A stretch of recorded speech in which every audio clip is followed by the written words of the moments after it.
Well, Josiah came and got in the bed with me this morning, and this is what we get woke up to. Can you see him?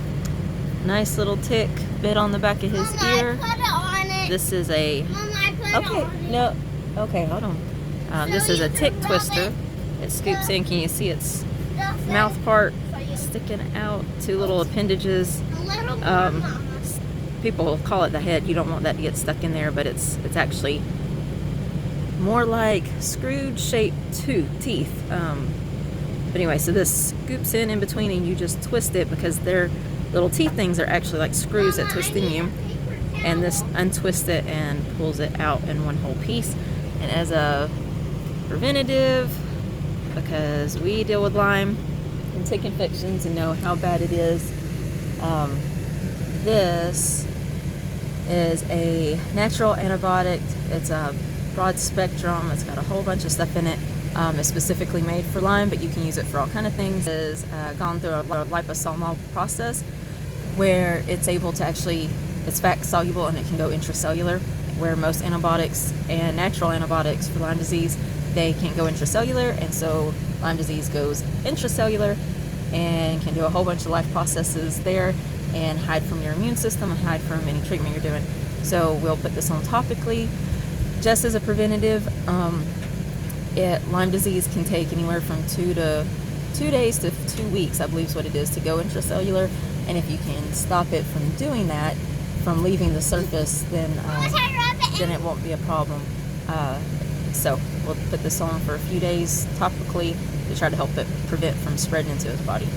Okay, so this is where his tick bite is. You can see the spot. So we're going to take the Biocidin and we're just going to squirt a little on there. And we're just going to rub it all around. We'll squirt a little more, actually.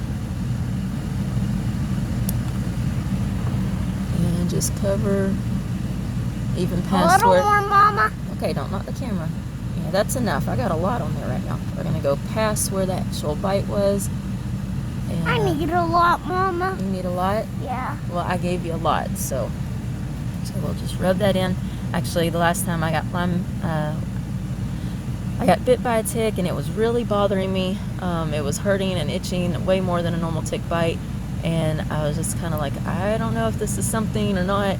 And I put Biocidin on it, and it took away all the itching. Did you burn it? You burnt the tick? Yes, I burned the tick so they don't bite us again. Anyway, it took away all the itching and pain pretty much for the rest of the day. And then I realized that, and I was like, oh, well, it must be an infection because Biocidin is not like an antihistamine. It's an infection thing. And after that, I looked, and I had a bullseye rash. And so it does help even topically. It can go into the skin and help. So there we go. I have another tick. You have another tick? Yes. Where? Right here. No, you don't have another tick there. But You're good. I itch. You itch? Yeah. I'm sorry. You might have bug bites, but not ticks. Bug bites. Yeah, bug bites. No, what'd you say? A bug is what? A bug is in me right here. It's in you? Right here. It got inside of you? Yes. I don't see it. It's in my blood. It's in your blood? Yeah. Uh-oh. Well, maybe the Biocidin will get in there and get it out of your blood, okay? Okay, so today's been a busy day, and I'm not documenting a lot. I'm not feeling all that great today, but we're going to plant strawberries, and we're doing both plants and seeds, and strawberries are a little tricky, so I wanted to at least document that. But Michael got up, I'll let you see, he got up 2 sets of trellises all the way down for the tomatoes over there, and he's a little getting on to me saying, what were you thinking? Because I didn't leave much walk space, but I was trying to get as much in there as I could while still being able to walk, and it's just he's much bigger, so he has more difficulty with my tight planting. I think it'll work. We'll see. And he also got another one of the meat bird tractors done, so he was going to make 2 because we're going to have so many, especially once we get the meat ducks in there too. And the one he's got closed, and the one he did today, he's got it open, so they just have a shelter with the electric fence. We don't have to worry about predators getting in there to get them. And then any night predator like a hawk or something, as long as they're under, not a hawk, an owl, as long as they're under the cover it shouldn't be much of a problem. And we've just recently seen how many farmers are doing that, where they just have a cover for their birds to get up under, and they don't have the walls closed in. So we're gonna try that. So he got that made, and he got the fencing done. He's about to put up another trellis for our rampicante. It's vining zucchini. It makes these real big, it's like light colored zucchini, but they're really good flavored. And anyway, so he's gonna get a trellis done for that. Hoping that the kids can get some more mulch moved today. We got the potatoes done the other day. He needs to mulch the trellis for the rampicante, and then Aaliyah's wanting to do pumpkins, and so they need an area for that.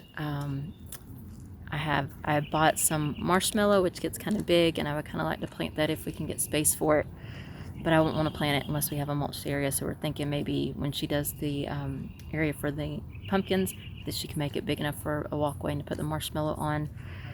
And if they can get it big enough, maybe we could do watermelons and cantaloupes too. So anyway, so I'll show you. My strawberries are looking pathetic. So this is the one I got last, and I opened the box and I stuck it in the window once it came in the mail. And it was an overcast day, and the sun came out just for a few minutes, and it really got it. It wasn't long at all. I couldn't believe what happened to it. So I guess it was just the shock coming from being in the dark for a few days. So we actually are going to plant this today because so many of the leaves are like completely drying up, and I'm hoping it'll send off new growth from the inside.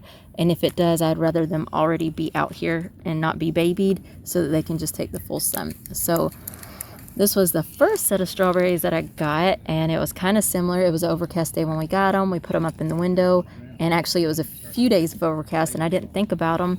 And I told one of the girls to get them and check on them, and they were really wilted and dried. So they are looking better. This one over here, it's only got one leaf coming out of it, so I don't know how well it's doing or gonna do, but we're gonna plant it today.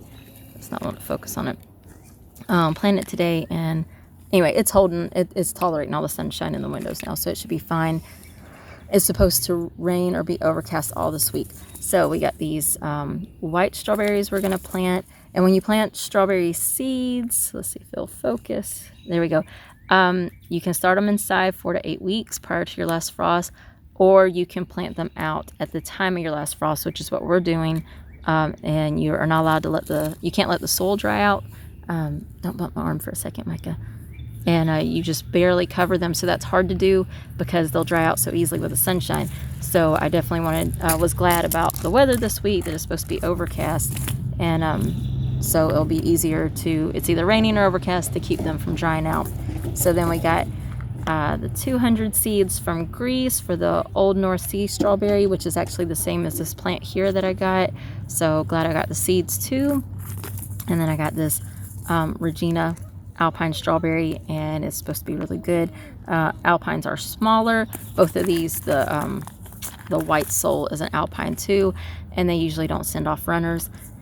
But they're supposed to be really fragrant and really flavorful, and I'm thinking the Regina is supposed to be a little bit bigger than most alpines. So we'll get this done, but I wanted to tell you, let me see if I can do this.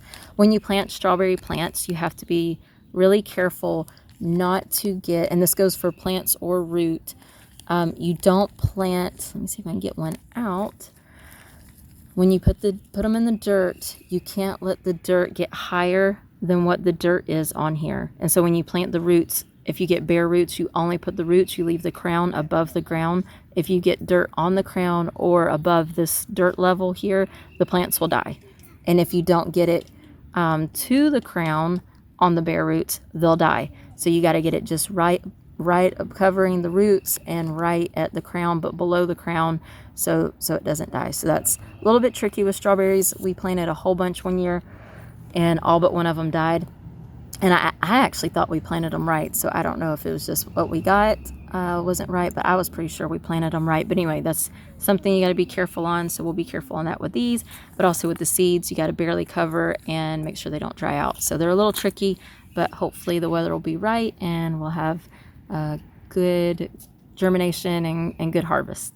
We got the one strawberry put here. You can see it's level with the with the dirt pod that it was planted in. This one's real sad. I'm worried about it. The two leaves that are left, the bottoms are brown. So I'm hoping that the leaves can absorb enough nutrients from the sun that it'll send off some more leaves, because I'm afraid that one's going to die. And Sarah's getting that one planted over there. She's trying to make sure she gets it level with the pod. That one's already putting off new leaves, so I'm not worried about that one. You can't smell it, but another thing Michael got done today was he fertilized everything with that fish emulsion, and it's got kelp in it, and it smells like a dead fish around here. So you're supposed to do it and then water. So he did it today since it's going to rain today, and so he'll water it for us. And from what I understood, it had really good ratings. We got it from Walmart. It had almost 5 stars, and it had tons of reviews. And the people who said it smelled, they're like, it only smells right when you do it, then it goes away. But they were saying that the growth and improvements that it did were really, really good. And another part that I liked is it was saying, you know, it's like a gallon jug, and you do 2 tablespoons into a gallon of water, and you do it like every 3 weeks or as needed.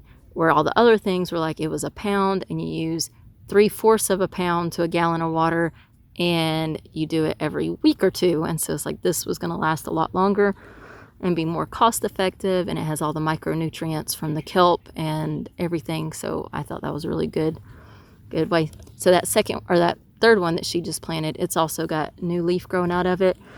So it doesn't look as good as this one, but I'm not worried about it. And the stems are green all the way down. They didn't turn brown like this first one. So I think these two will do good. So this one is at Pantagruela. I'm not sure how you pronounce it, but it's a heirloom strawberry, but it makes really big strawberries. So I wanted that one. So hopefully they turn out good. Oh, I want to add, so I do real intense planting. So we had planted the peas first. So we did 3 rows of peas. And then we did a row here of radishes, which are not supposed to take real long, but these are taking longer than they should have. And I mixed my radishes with onions. I don't know. Let's see if we can get down here. If you can see the little onions sticking up in the radishes as you go down. They take a lot longer to grow. They even can take 2 weeks to even germinate. And so the radishes are out of the space before they need it. And the radishes mark the row. So it makes it where you can see where you planted, since it takes so long for the onions to germinate at all. And you can see that the onions, I'll get up close in a minute. Well, there's some right here. So we plant another row of radishes and onions here in between. You can see in between. So we got the carrot or the peas. These peas only get 24 inches tall. So it's not going to be a big deal on causing a shade problem. But you can see right here's an onion, here's an onion, here's an onion, here's an onion. And they're that small down in the ground. So they're real thin right now, and it takes them a long time. The radishes should, especially getting the manure on, or not manure, the fertilizer on them, they should be done here shortly. And then this will become an onion strip here, and onions don't last that long either. They normally go off the summer solstice. The garlic and all of the onions and garlic family, they start dying back in June. I think it's June, end of June, something like that. So they won't be here too long either. And then peas, they don't like the warm weather. So they'll grow, they'll produce, and when it gets hot, they'll be done. And so all of these things by summer will be this whole first area. So you can see where the peas go to down there. This whole area will be completely done. And none of these things are going to get really big and shade. So it's a good use of space to come and put these strawberries in here. And hopefully they will put off runners and start to fill in this bed here shortly, and the space will be available because everything will be done, and we can come in and put some bush beans or a heat tolerant green or any kind of other quick thing that we can put in here to fill in. Oh, and I forgot, I planted the ground cherries, 3 or 4, I don't remember. I planted several because we had peas not come up. You can see we got a gap right here where there was a gap. We planted ground cherries, and they're low to the ground, but they sprawl out. So they'll actually act as a live mulch and help keep weeds out of here. And again, over here, wherever, like I did here, there's peas missing. Or Wyoming, she got in here after Michael planted. So we got a missing spot right there. And down there, we got a missing spot. So I planted ground cherries to fill that in. So she ate some of the peas after you plant them. So that will make, they're small. They take a little while to get going. And then once they get going, they'll kind of help mulch by being live mulch. But I like planting like this, even my greens down there. It's hard to plant in wood chips. I want to get wood chips in here. Right now it's just compost, except for the walkways. But since it's planted closely together, their leaves will end up filling in and providing a live mulch and keeping the weeds out and retaining moisture even without having the wood chips. So it gets a lot of food in there. We can thin for our salads and such as we need to, but it helps get us food quicker and be able to protect the soil without having to get the wood chips in here. So anyway, that's how I like to plant, and also replacing. So as soon as the lettuce is out, we'll put something that's summer loving that's a little quicker.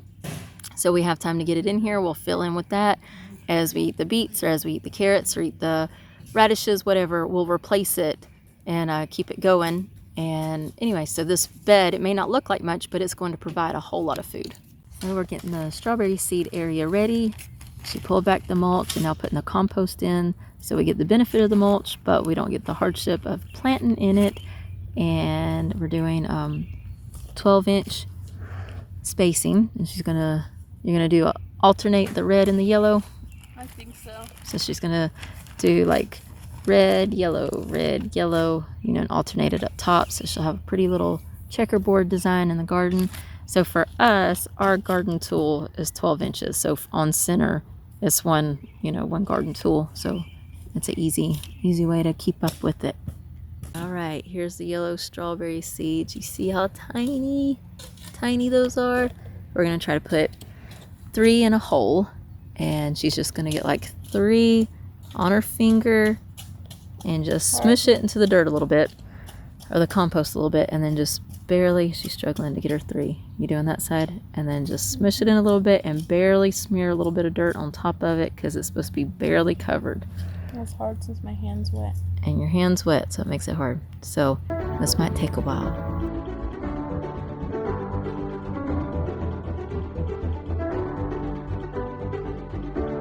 So there, we've got it finished. 30 plants, which a little bit more than that will come up, because hopefully, because she put 3 or so seeds in each one. But this is Soraya's birthday strawberries. So we are done for today with planting, which I didn't hardly do any planting, but I've been out here and I am tired, and it's kind of been a little bit hard for me. But anyway, I was happy to at least get to be a part a little bit of it, and Soraya get to do all my work and me be the boss. But so we got 15 plants for the yellow strawberry, 15 plants for the Regina strawberry, and then we had the 3 plants that I had bought, that the panda something, I don't know, that went by the peas. And then we have the 3 Old North Sea plants that I got, but all together on the, let's see, I got 1, 2, 3, 4, 5, 6, 7, 8, 9, 10, 11, 12, 13, 14, 15, 16. So 16 all together, including the plants and the seeds of the Old North Sea strawberry. I tucked in. Michael's gonna get me. There's not gonna be much walkway, but kids have little feet, they can go in. But I'll show you a little bit what we did. Oh, but I was excited. So I thought the strawberries, where I wanted to put them, is gonna be a little tight fitting them in there close to the tomato plants. And I thought, well, because there's a section that should have had 3 rows, and the strawberry plants are just going to fill in a little bit more than what I was thinking about putting greens or something there. And so I thought, oh, well, if we do the back row radishes, they'll be out of the way before the tomatoes get big and need the space, so we can do that. And so, Yahweh bless me, I went to look, and I had another pack in our old seeds. It's only, it was packed for last year. It was a brand new pack of the 18-day radishes, so they're super quick. And so I was excited about that. And right beside it was this carrot, and I was super excited about that. There's several carrots from Baker Creek that are a lot more like heat and cold resistant, and a lot of them are really pretty colors. And though this one's orange, it's just a pretty looking, guess my hand's in the way, a pretty looking carrot. But on the back of it, it says that it is a sugary sweet and the texture is ultra fine grain, and the roots of this hardy breed can power through tough soil. So I don't know if you remember, this is clay underneath this mulch. They did put some topsoil, but it's not real good stuff. And blistering heat. So we're planting it a little bit late, and it's going to be hot, and I'm actually already worried it's going to be too hot for the other carrots that we planted several weeks before, 5 weeks before the last frost, because it's already been in the 80s multiple times. But anyway, so I was like, oh, I was super excited, and Yahweh gave me a blessing. They were side by side, so I didn't even, I found these by looking for the radishes, and I was super excited. And so I almost always mix my radishes with onions or mix my radishes with carrots, because both onions and carrots take so much longer to germinate, and they grow so much slower. The radishes are out of the way, so the radishes kind of help keep the row marked wherever you planted them. So I mixed 18-day radish with the new corda, I don't know how you say it, corda radish, not radish, carrot. And I'll show you how tight I got on my plantings. Hold on a second. Okay, so this one long strip that you see right there, that is the carrot and the radish, and the polka dots there are strawberries. And then so there's the 2 polka dots, and then that polka dot is echinacea, and that polka dot is the salad Brene. Sorry, I'm shaky, I'm struggling. So it's gonna be tight walking in between there once they're growing. I mean, a foot will fit there, but their leaves are going to fill in the way, so it's kind of like you're going to have to guide your legs through there.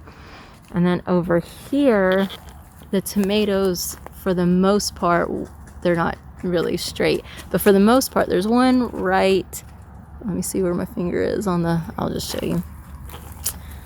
Right there. It's right on the line, but most of them on the back of the trellis. And oops, this one got covered in. So every 3 tomatoes, yep, I'm glad I saw that.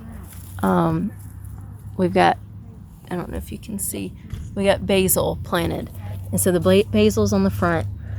So that's going to be kind of tight getting in between, but it's all right. The basil don't bush out, all over the place. It just kind of goes up and bushes a little bit. But the tomatoes will probably, it's going to be, let's see if I can cover.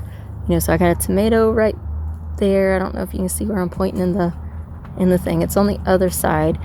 But then once they come out, over here, it's going to be, just enough to walk through, and maybe even tight on that. So here's a basil is down there. And, it's got just a few feet to get, foot wide to get over there. And so this is going to be tight, but then again, it's going to help mulch, give a living mulch, which we have plenty of mulch on here, but it's making a lot of space. So them strawberries, they look pathetic, but I hope they end up doing good. So anyway, that's what we've got going on today.